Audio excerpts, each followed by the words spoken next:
care about the future of this country. You care about the future leadership of this country.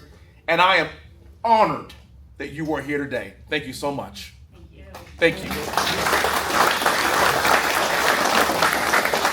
Win, lose, or draw, God is still in charge. And if the faithful do not rise up and find ways to praise him and give him glory, he'll take it away from us.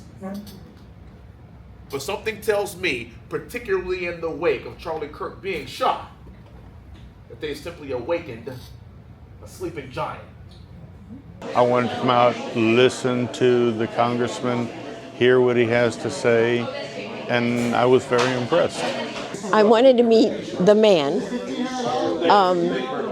I've known of him, and I'm not in his district, but I supported him when he ran for Congress.